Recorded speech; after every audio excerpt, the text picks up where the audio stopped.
ચાલો જાણીએ આપણા લોકલાડીલા સરદાર વલ્લભભાઈ પટેલ વિશે.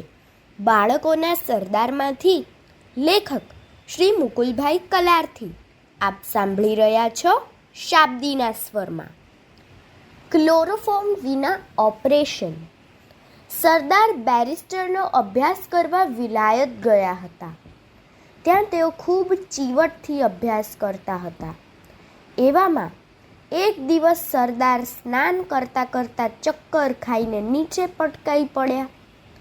પછી તો તેમને ખૂબ તાવ ચડ્યો. પગમાં વાળાનું દરદ જણાયું. આપણા દેશમાં તો વાળાનો ઉપાય જાણીતો ખરો, પરંતુ પરદેશમાં હવે શું થાય? સરદારને એક નર્સિંગ હોમમાં દાખલ કર્યા.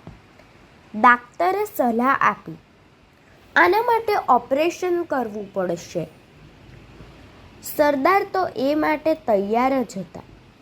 સર્જને ઓપરેશન કર્યું, પરંતુ એમને આ દર્દની બરોબર જાણકારી નહીં, એટલે વાળો પૂરેપૂરો ન નીકળ્યો.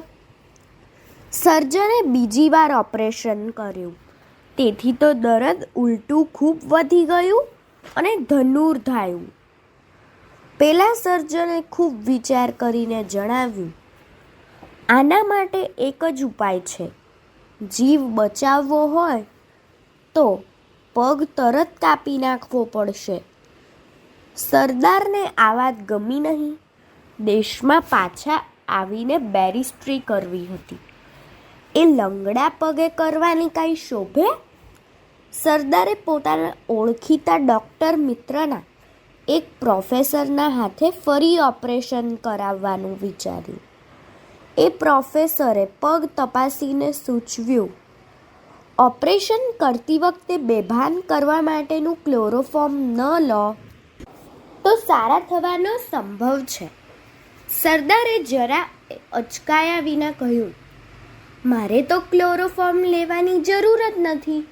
ગમે તેટલી પીડા કે દુઃખ થાય એ હું સહન કરી શકું એમ છું. સરદારને ઓપરેશન ટેબલ પર લઈ જવામાં આવ્યા. ક્લોરોફોર્મ આપ્યા વિના સર્જને ઓપરેશન કર્યું, અને ખૂબી એ થઈ કે ઓપરેશન પૂરું થયું ત્યાં સુધી સરદારે એક ઉંકારો સરખો ન કાઢ્યો. સર્જન અને તેના મદદનીશો તો આ જોઈને ખૂબ નવાઈ પામ્યા. તેઓ બોલી ઉઠ્યા, આવો દર્દી અમને પહેલી જ વાર મળ્યો છે. અસ્તુ.